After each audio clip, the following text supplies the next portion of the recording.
الحمد لله رب العالمين والصلاة والسلام على سيد الأنبياء والمرسلين وعلى آله وأصحابه أجمعين أما بعد. قال الله تعالى في كتابه المقدس: أعوذ بالله من الشيطان الرجيم. بسم الله الرحمن الرحيم. سبحان الذي أسرى بعبده ليلا من المسجد الحرام إلى المسجد الأقصى الذي باركنا حوله لنريه من آياتنا إنه هو السميع البصير. صدق اللہ العظیم. محترم حضرات اور حاضرین مجلس، میں نے ابھی آپ کے سامنے قرآن مقدس کی ایک آیت تلاوت کی ہے. کوشش یہی رہے گی کہ اسی کے ضمن میں چند ضروری باتیں ذکر کر سکوں. اللہ رب العزت سے دعا گو ہوں کہ ہم سب کو کہنے سننے سے زیادہ عمل کی توفیق عطا فرمائے. میں نے جو آیت پڑھی ہے اس کا تعلق معراج سے ہے. اللہ رب العزت فرماتے ہیں کہ وہ ذات بہت ہی پاک ہے، مقدس ہے، جو اپنے بندے یعنی محمد صلی اللہ علیہ وسلم کو بیت اللہ سے بیت المقدس راتوں رات لے گیا. چنانچہ حدیث کی کتابوں میں اس کی تفصیل موجود ہے. بخاری شریف جلد اول کتاب الانبیاء کے اندر حضرت انس بن مالک رضی اللہ تعالیٰ عنہ کی ایک لمبی حدیث موجود ہے. حضرت انس بن مالک رضی اللہ تعالیٰ عنہ کہتے ہیں کہ رسول اللہ صلی اللہ علیہ وسلم کا خود بیان ہے، آپ صلی اللہ علیہ وسلم کا خود فرمان ہے کہ میں ایک مرتبہ بیت اللہ شریف میں لیٹا ہوا تھا. میری آنکھ لگ گئی، میں نیند اور خواب کے درمیان تھا. یعنی مکمل طریقے سے آپ صلی اللہ علیہ وسلم ابھی سوئے ہوئے نہیں تھے، نیند اور خواب کے درمیان تھے کہ حضرت جبریل علیہ السلام تشریف لے کر آتے اور ایک سواری بھی لے کر آئے جس کو براق کہا جاتا ہے. رسول اللہ صلی اللہ علیہ وسلم نے فرمایا کہ وہ گدھے سے کچھ بڑی اور کھچر سے کچھ چھوٹی تھی، اور اس سواری کی یہ خصوصیت تھی، یہ خاصیت تھی، یہ صفت تھی کہ اس کا قدم وہیں پڑتا تھا جہاں اس کی نظر پڑتی تھی. یعنی اتنی تیز رفتار وہ سواری تھی. آپ صلی اللہ علیہ وسلم فرماتے ہیں حضرت جبریل نے مجھے بیدار کیا اور اس سواری کے اوپر مجھے سوار کیا اور بیت المقدس لے کر پہنچ گئے. وہاں پہنچنے کے بعد اس سواری کو براق کو حلقے سے باندھ دیا اور آپ صلی اللہ علیہ وسلم فرماتے ہیں کہ میں نے وہاں پر 2 رکعت نماز ادا کی. تمام انبیاء کرام آپ صلی اللہ علیہ وسلم کا انتظار کر رہے تھے، آپ نے سب کو نماز پڑھائی. اسی لیے آپ صلی اللہ علیہ وسلم کو سید الاولین سید المرسلین کہا جاتا ہے کہ آپ تمام انبیاء تمام رسول کے سردار ہیں. آپ ہی کے لیے اس دنیا کو بسایا گیا. بہرکیف اس کے بعد آسمان کا سفر شروع ہو گیا. چنانچہ جبریل علیہ السلام آپ کو لے کر آسمان دنیا پر پہنچتے ہیں، پہلے آسمان پر پہنچتے ہیں اور دستک دی دروازہ کھلوانے کے لیے تو اندر سے جواب آتا ہے کہ وَمَن مَعَكَ، تمہارے ساتھ کون ہے؟ تو حضرت جبریل علیہ السلام نے فرمایا محمد ہے. پھر ادھر سے سوال ہوتا ہے کہ جی بھائی کیا ان کو بلایا گیا ہے؟ تو حضرت جبریل علیہ السلام نے جواب دیا جی ان کو بلایا گیا ہے. چنانچہ پہلے آسمان پر حضرت آدم علیہ السلام سے ملاقات ہوئی. حضرت آدم علیہ السلام نے کہا خوش آمدید، مرحبا میرے بیٹے کے لیے اور نیک بیٹے کے لیے اور نبی کے لیے. بہرحال اس کے بعد جب دوسرے آسمان پر پہنچتے ہیں حضرت جبریل علیہ السلام رسول اللہ صلی اللہ علیہ وسلم کو لے کر، تو پھر وہاں پر بھی یہی سوال ہوا کہ جی کون ہے تمہارے ساتھ؟ حضرت جبریل علیہ السلام نے جواب دیا جی میرے ساتھ محمد ہے. کہا گیا ان کو بلایا گیا ہے؟ پھر جواب دیا حضرت جبریل علیہ السلام نے جی ان کو بلایا گیا. وہاں پر حضرت عیسیٰ علیہ السلام سے ملاقات ہوئی اور وہ بھی یہی کہتے ہیں کہ خوش آمدید، مرحبا، استقبال کرتے ہیں. اس کے بعد تیسرے آسمان پر پہنچتے ہیں اور وہاں پر بھی اسی طریقے سے سوال و جواب ہوتے ہیں. وہاں پر حضرت یوسف علیہ السلام سے ملاقات ہوتی ہے. چوتھے آسمان پر پہنچتے ہیں، وہاں پر بھی اسی طریقے سے سوال جواب ہوتے ہیں اور حضرت ادریس علیہ السلام سے ملاقات ہوتی ہے. وہ بھی خوش آمدید کہتے ہیں، مرحبا کہتے ہیں. پانچویں آسمان پر حضرت ہارون علیہ السلام سے ملاقات ہوتی ہے اور چھٹے آسمان پر حضرت موسیٰ علیہ السلام سے ملاقات ہوتی ہے. جب ساتویں آسمان پر پہنچتے ہیں تو وہاں حضرت ابراہیم علیہ السلام سے ملاقات ہوتی ہے. وہ بھی خوش آمدید کہتے ہیں، مرحبا کہتے ہیں میرے بیٹے کے لیے خوش آمدید ہے، نیک نبی کے لیے خوش آمدید ہے. اس کے بعد حضرت جبریل علیہ السلام آپ صلی اللہ علیہ وسلم کو لے کر سدرۃ المنتہا پہنچتے ہیں۔ وہاں پر پہنچنے کے بعد حضرت جبریل علیہ السلام کہتے ہیں اگر یکسر موئے برتر پرم فروغ تجلی بسوزت پرم کہ اے محمد صلی اللہ علیہ وسلم آپ کو اس کے آگے اکیلے ہی سفر طے کرنا ہے، اس کے آگے میں نہیں جا سکتا، میری انتہا ختم ہو گئی، میری حد یہیں تک تھی، اگر میں ایک قدم بھی بڑھاتا ہوں آگے تو اللہ رب العزت کی تجلیات میرے پروں پر جلا کر خاکستر کر دیں گے۔ تو اسی لیے میں نے کہا کہ نبی کریم صلی اللہ علیہ وسلم کی شان نہیں بیان کی جا سکتی ہے، جہاں پر جبریل یمین جیسا فرشتہ بھی آگے نہیں جا سکتا، جرات نہیں کر سکتا، اس کے آگے رسول اللہ صلی اللہ علیہ وسلم تشریف لے گئے۔ اسی لیے شاعر نے کہا لا يمكن الثناء كما كان حقه بعد از خدا بزرگ استوئی قصہ مختصر، کہ رسول اللہ صلی اللہ علیہ وسلم کی شان کما حق نہیں بیان کی جا سکتی ہے، ہاں بس یہی کہا جا سکتا ہے کہ خدا کے بعد، اللہ کے بعد سب سے بڑا مرتبہ آپ ہی کا ہے، بس آپ خدا رب نہیں ہو سکتے، رب کے بعد، خدا کے بعد سب سے بڑا مرتبہ آپ ہی کا ہے۔ بہرحال تمہیں کہتا ہوں روایات کے اندر لکھا، حدیث کے اندر لکھا ہے، حضرت انس بن مالک رضی اللہ تعالیٰ عنہ کہتے ہیں اللہ کے رسول نے وہاں پر ایک درخت دیکھا، تو اس کے پھل کتنے بڑے تھے؟ کہتے ہیں قلال حجر، حجر ایک عرب کے اندر مقامی شہر ہے، وہاں کے مٹکے مشہور تھے، بڑے بڑے مٹکے، کہتے ہیں اس کے اتنے اتنے پھل تھے، اور اس کے پتے کے کتنے بڑے تھے؟ کہیں کأنہا ازنا آذان فیول، کہ ایسا لگ رہا تھا جیسے کہ ہاتھی کے کان ہوتے ہیں، اس طریقے سے بڑے بڑے پتے تھے۔ بہرحال وہاں پر اللہ رب العزت کا دیدار ہوا، ملاقات ہوئی، جنت جہنم کے بہت سارے مناظر آپ صلی اللہ علیہ وسلم کو دکھائے گئے۔ جب آپ صلی اللہ علیہ وسلم وہاں سے واپس ہونے لگے، رخصت ہونے لگے، تو اللہ رب العزت نے آپ کو تحفے کے طور پر 50 نمازیں عطا فرمائی، 50 نمازوں کا تحفہ عطا فرمایا۔ جب واپس آتے ہیں چھٹے آسمان پر حضرت موسیٰ علیہ السلام سے ملاقات ہو گئی۔ حضرت موسیٰ نے کہا جی کیا دیا اللہ نے؟ تو فرمایا کہ 50 نمازوں کا تحفہ دیا۔ حضرت موسیٰ علیہ السلام نے کہا دیکھیے یہ امت بہت کمزور ہے، 50 نمازوں کا تحفہ بہت بڑا ہے، یہ نہیں اٹھا پائے گی اس بار کو، اس بوجھ کو۔ آپ اللہ رب العزت کے پاس واپس جائیے، درخواست کیجئے کہ اللہ رب العزت اس تحفے کے اندر تخفیف کر دے۔ رسول اللہ صلی اللہ علیہ وسلم آتے ہیں، درخواست کرتے ہیں، اور 5 نمازیں اللہ رب العزت کم کر دیتے ہیں۔ اس کے بعد پھر حضرت موسیٰ علیہ السلام کے پاس جب آئے تو حضرت موسیٰ نے کہا کتنی رہ گئی؟ تو فرمایا 5 نمازیں اللہ نے کم کر دی، 45 رہ گئی۔ بہرحال حضرت موسیٰ نے پھر وہی بات دہرائی کہ آپ جائیے، امت کمزور ہے، نہیں برداشت کر سکے گی، آپ جاؤ اللہ رب العزت سے تخفیف کی درخواست کرو جا کے۔ آپ صلی اللہ علیہ وسلم جاتے ہیں اور یہ سلسلہ چلتا رہتا ہے یہاں تک کہ 5 نمازیں رہ گئی۔ تو اللہ رب العزت نے کہا کہ محبوب اب 5 نمازیں ان کے ادا کرنے پر 50 نمازوں کا ثواب عطا کروں گا۔ بہرحال آپ صلی اللہ علیہ وسلم جب واپس آتے ہیں معراج سے، اور صبح قریش مکہ کے سامنے آپ صلی اللہ علیہ وسلم جب اس واقعے کو بیان کرتے ہیں کہ میں رات بیت المقدس گیا اور آسمانوں کی سیر کی، جنت و جہنم کے مناظر دکھلائے گئے، تو مشرکین مکہ نے مذاق بنانا شروع کر دیا کہ یہ کیسے ہو سکتا ہے، اور استہزاء کے طور پر حضرت ابو بکر صدیق رضی اللہ تعالیٰ عنہ کے پاس جا کر کہتے ہیں کہ ابو بکر صدیق کہ اب بھی تو ان کی بات مانے گا؟ تیرے صاحب کہتے ہیں کہ میں بیت المقدس گیا، 7 آسمانوں کی سیر کی، جنت و جہنم کے مناظر دیکھے، کیا یہ ممکن ہے؟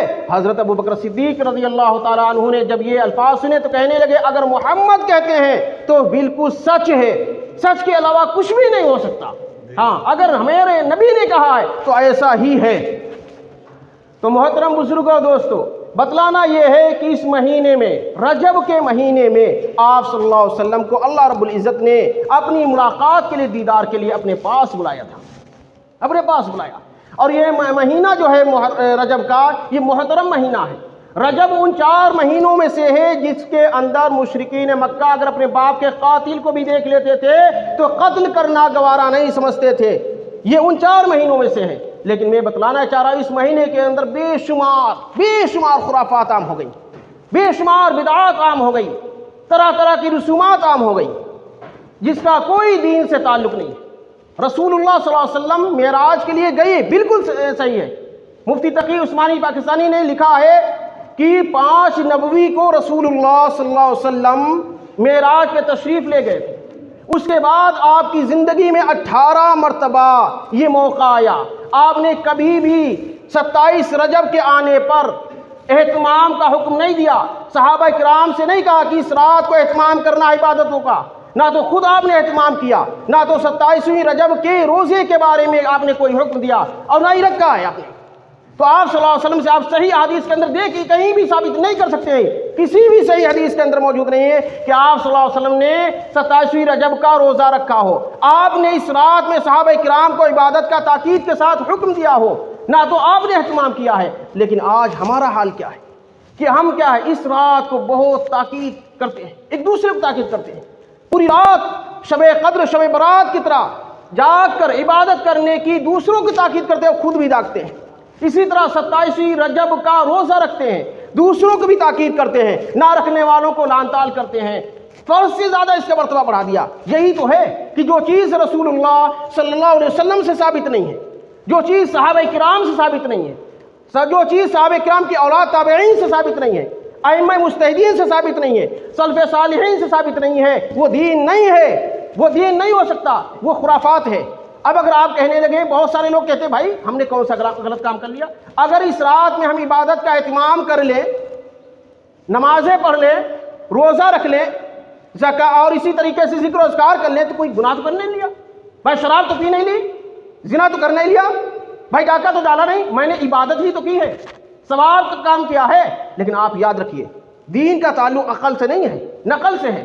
جیسے رسول اللہ صلی اللہ علیہ وسلم نے بتلایا ہے، صحابہ کرام نے جیسے بتلایا ہے، اسی اعتبار سے اگر ہم دین پر عمل کریں گے تبھی ہم کامیاب ہو سکتے ہیں۔ وہی دین ہے۔ اگر ہم دین میں منمانی چیزیں داخل کرنے لگے تو وہ دین نہیں، وہ تو کیا ہے، منمانی چیزیں، مرضیات کے مطابق ہو گئی۔ اگر ہم چاہے تو کریں، چاہے نہ کریں۔ آپ بتائیے مغرب میں 3 رکعتیں، کوئی شخص کہنے لگے 3 ہم 4 پڑھ لیتے ہیں، کیا حرج ہے اس میں؟ کوئی حرج ہے؟ نماز ہی تو پڑھ رہے ہیں، 1 رکعت اور بڑھا کر پڑھ رہے ہیں، یہ دین نہیں ہے، بددینی ہے۔ اللہ کے رسول صلی اللہ علیہ وسلم سے ثابت ہے 3 رکعت پڑھنا ہے، 3 ہی پڑھنا ہے۔ جی فجر میں 2 رکعت ہیں، دونوں ہم 4 پڑھنے لگے، کیا ہوگا؟ اس کو دین نہیں کہیں گے، یہی کہیں گے کہ یہ شخص گمراہ ہو گیا، راہ حق سے ہٹ گیا ہے، رسول اللہ صلی اللہ علیہ وسلم کی شریعت سے باغی ہو گیا ہے۔ آج یہی حال ہمارا ہے۔ جب آپ سے ثابت نہیں روزہ رکھنا، جب آپ سے ثابت نہیں اس رات کی عبادت کا اہتمام کرنا، پھر ہم کیوں کر رہے ہیں؟ کس نے بتلایا بھائی؟ حضرت عمر رضی اللہ تعالیٰ عنہ کے زمانے میں یہی ہوا ایک مرتبہ، کچھ لوگوں نے اس رات میں عبادت کا اہتمام کرنا شروع کر دیا اور روزہ رکھنا شروع کر دیا۔ حضرت عمر رضی اللہ تعالیٰ عنہ کو جب پتا چلا کہ کچھ لوگوں نے اہتمام کیا ہے، روزہ رکھا ہے، تو ایک ایک شخص کے پاس گئے، ایک ایک فرد کے پاس جا کر کہتے ہیں جی میرے سامنے پانی پیو، میرے سامنے کھاؤ، اس رات میں رسول اللہ سے ثابت نہیں روزہ رکھنا ہے، اس دن میں اس رات میں عبادت کا اہتمام ثابت نہیں ہے، 27ویں رجب کا روزہ ثابت نہیں ہے، میرے سامنے کھاؤ۔ جو چیز رسول اللہ سے ثابت نہیں ہے اس کو دین سمجھ کر کرنا، یہی تو بدعت ہے۔ حضرت عمر نے کہا نہیں کھاؤ، جو چیز ثابت نہیں میرے محبوب سے ہے اس پر کوئی عمل نہیں کرے گا، نہیں کرے گا۔ اس کا مطلب یہ ہے کہ ہم پس پردہ یہ کہنا چاہ رہے ہیں کہ نعوذ باللہ ثم نعوذ باللہ کہ یہ چیز عبادت تھی لیکن رسول اللہ نے ہم سے چھپا لیا، یہی تو مطلب ہوگا۔ الیوم اکملت لکم دینکم واتممت علیکم نعمتی ورضیت لکم الاسلام دینا۔ یہ کون کہہ رہا؟ یہ اللہ رب العزت قرآن مقدس کے اندر کہہ رہے ہیں۔ حجۃ الوداع کے موقع پر رسول اللہ صلی اللہ علیہ وسلم کے اوپر یہ آیت نازل فرما کر فرما دیا تھا کہ دین آج مکمل ہو گیا، اس میں کوئی کمی بیشی نہیں چلے گی۔ اب اگر ہم کرتے اپنی طرف سے تو اس کا مطلب یہ ہے کہ ہم اس آیت کا انکار کریں کہ نہیں دین ابھی مکمل نہیں ہوا جب تک کہ ہم اس میں کمی بیشی نہ کر لیں۔ کیا ہوئے؟ ہم اسی وقت کامیاب ہو سکتے ہیں جب رسول اللہ صلی اللہ علیہ وسلم کے بتلائے ہوئے طریقے کے مطابق زندگی کریں گے۔ تو کہنا یہ ہے کہ دیکھیے اس رات میں عبادت جو پہلے سے کرتا چلا آیا انسان ہے، جو تہجد کا پابند ہے، جو نوافل کا پابند ہے، وہ اسی طریقے سے کرے۔ جو شخص نہیں کرتا ہے وہ الگ سے اہتمام نہ کرے۔ جو شخص روزہ رکھتا ہے، نفلی روزے رکھنے کی عادت ہے اس کی، تو اس کے لیے کوئی حرج نہیں ہے، لیکن جو نہیں رکھ رہا ہے وہ اس کو کار خیر بہت بڑا ثواب کا ذریعہ سمجھ کے روزہ نہ رکھے، اسے منع کیا ہے کیونکہ رسول اللہ صلی اللہ علیہ وسلم سے ثابت نہیں ہے۔ اسی طریقے سے میں آخری بات کہہ کر اپنی بات کو ختم کر رہا ہوں۔ اسی طریقے سے ایک چیز چلتی ہے اس مہینے کے اندر 22 رجب کے کنڈے، رسول اللہ صلی اللہ علیہ وسلم سے ثابت نہیں ہے، صحابہ سے ثابت نہیں ہے، تابعین سے ثابت نہیں ہے۔ ائمہ مجتہدین جن کا مسلک چلتا ہے پوری دنیا میں 4 ائمہ ہیں، امام اعظم ابو حنیفہ، امام شافعی، امام مالک، امام احمد بن حنبل، یہ 4 ائمہ ہیں جن کا مسلک چلتا پوری دنیا کے اندر ہے۔ ان میں سے کسی سے ثابت نہیں ہے، مفسرین قرآن سے ثابت نہیں ہے۔ یہ بات کیا ہے؟ اگر آپ پوچھیں گے تو کہتے ہیں، بعض لوگ کہتے ہیں بات یہ ہے مجھے تو پتہ ہی نہیں ہے، اور وہ صاحب کر رہے تھے ہم نے بھی کرنے لگا۔ بھائی ہم بھی کرنے لگے تو وہ والی کہاوت ہے نا، ایک کہاوت کہتے ہیں دیہاتی زبان میں کہ کوا ناک لے گیا تو ہم کوے کے پیچھے دوڑتے ہوئے جا رہے ہیں، یہ نہیں دیکھ رہے ناک لگی ہوئی نہیں لگی ہوئی، وہ والی بات ہے۔ بعض لوگ کہتے ہیں کہ نہیں، تاثر پیش کرتے ہیں کہ امام جعفر صادق رضی اللہ تعالیٰ عنہ کی ولادت ہوئی تھی 22 رجب کو، غلط ہے یہ۔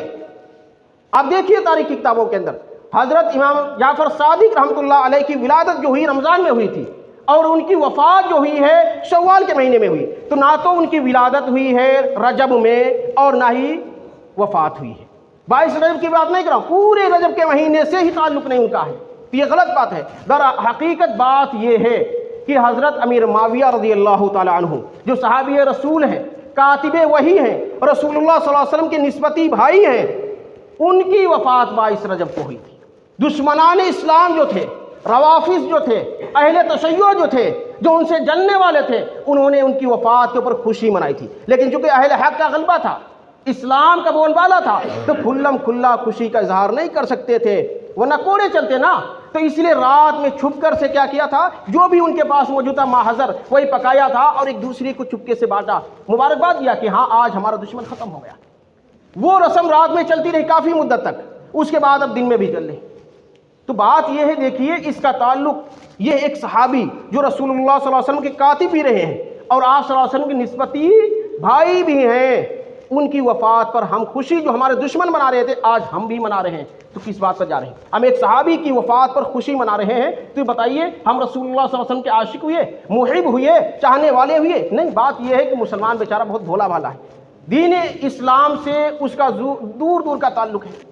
بہت سارے مسلمان ایسے ہیں اسلام کے بارے میں صحیح سمجھ نہیں، دین اسلام سے واقف ہی نہیں ہے، کلمے تک یاد نہیں، بہت سارے لوگ ہیں۔ تو میں یہ کہہ رہا ہوں کہ دیکھیے، میں کسی کے اوپر اعتراض نہیں کر رہا، تان نہیں کر رہا ہوں، عمر کوئی نہیں سیکھنے کی ہے، جس کو نہیں ہے علماء سے ملے، مفتیان کرام سے ملے، سیکھتا رہے، اس کی کوئی عمر نہیں ہے۔ میں آخر میں یہی کہوں گا کہ اللہ رب العزت ہم سب کو رسول اللہ صلی اللہ علیہ وسلم کی لائی ہوئی شریعت کے مطابق عمل کرنے کی توفیق عطا فرما دے اور بدعات گمراہی سے ہم سب کو بچا لے۔ وآخر دعوانا الحمدللہ رب العالمین۔